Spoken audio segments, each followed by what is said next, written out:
La filière de recyclage des TLC, textiles, linge de maison et chaussures et usagés, existe depuis avril 2014. Il était important de réfléchir à une alternative sur le traitement des vêtements usagés. Il faut savoir qu'en amont, 4000 tonnes se retrouvaient enfouies chaque année sur notre département. Le principe, c'est de mettre en place des points d'apport volontaires. Ça peut être des bornes au cœur des communes. On met en place des conventions avec les communes. On les installe aussi dans les déchetteries.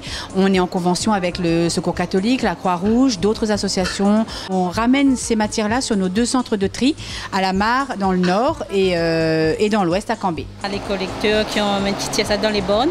Ensuite, ils emmènent au dépôt et nous, on trie. L'atelier bric-à-brac s'appelle. En principe, à moitié c'est en bon état, mais c'est il y a un peu de travail quand même dessus. Là, c'est la valorisation des chaussures pour la vente au kilo. On recycle tout, on jette rien. L'objectif, c'est de les recycler un maximum et d'éviter qu'un pourcentage finisse à l'enfouissement, bien évidemment. À la date d'aujourd'hui, nous avons à peu près 80% qui est réemployé sur la zone océan Indien, principalement Madagascar. Déjà, on a environ 4 tonnes qui rentrent. Et entre 3 et 4 tonnes qui sont traitées par jour aussi. Après, le conteneur, on essaie d'en envoyer un par semaine, tous les jeudis, il faut qu'il soit fermé, avec 22 tonnes de matière.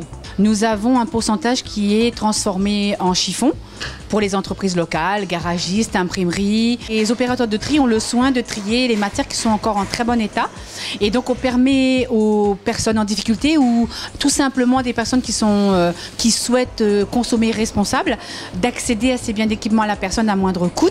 On organise une vente au kilo 2 jours par mois, stratégiquement le vendredi, samedi, après le 5 de chaque mois. Ensuite, on a une partie de nos matières qui sont présélectionnées sur les tables de tri et qui sont dirigés vers des ateliers de transformation, comme ici à Saint-Gilles-les-Hauts, où nous avons des couturières qui fabriquent des sacs sortis de caisse destinés à la grande distribution.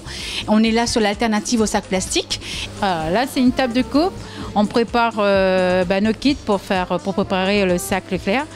Voilà, c'est-à-dire les bornes, les anses et les 2 parties, devant et le dos. On choisit un imprimé à uni que ça correspond au niveau de couleur. C'est en général en équipe. Du coup, là, comme on a fini d'assembler, là, on est en train de mettre les anses. Et après, c'est fini. Nous avons démarré en avril 2014 et nous avons traité à peu près 120 tonnes. À la date d'aujourd'hui, après 3 ans d'activité, nous traitons 900 tonnes. L'année prochaine, nous envisageons de traiter à peu près 1200 tonnes. Mais il faut savoir que nous sommes à 30% de nos capacités. Donc il y a encore une très belle marge pour pouvoir traiter tout ce qui existe sur le département, en tout cas en tant que TLC usagé.